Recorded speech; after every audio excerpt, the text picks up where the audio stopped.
A maig de l'any 2015 vàrem obtindre els millors resultats de la nostra història amb 1.554 vots, el 21,8%.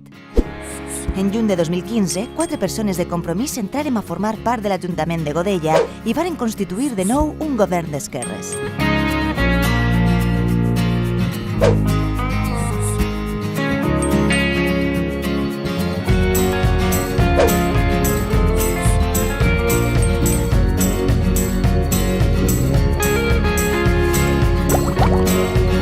La crisi econòmica,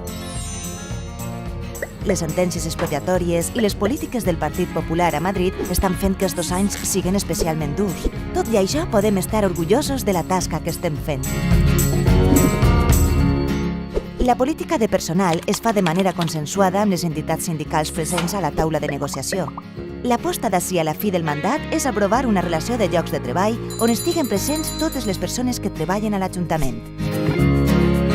Tenim el repte d'aturar les sentències expropiatòries aconseguint una modificació del Pla General d'Ordenació Urbana que reordene les dotacions pendents per tal d'adquirir-les a través de la gestió urbanística. Un urbanisme fet des de la participació ciutadana en el Consell Assessor d'Urbanisme i Medi Ambient i que respecta la nostra horta. En agricultura hem bonificat fins al 90% l'IBI agrari. Hem obert una oficina d'atenció als llauradors. El nostre mercat és un referent en matèria d'agroecologia. I els horts d'oci és un projecte pioner nostre. Hem millorat la comunicació entre la ciutadania i l'Ajuntament amb una app. Hem aconseguit que moltes persones del nostre poble puguen participar en intercanvis d'experiències amb les ciutats agermanades.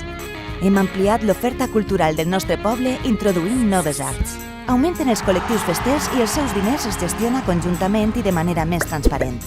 La plataforma de vot telemàtic ens permetrà consultar la ciutadania coses fonamentals per al nostre poble.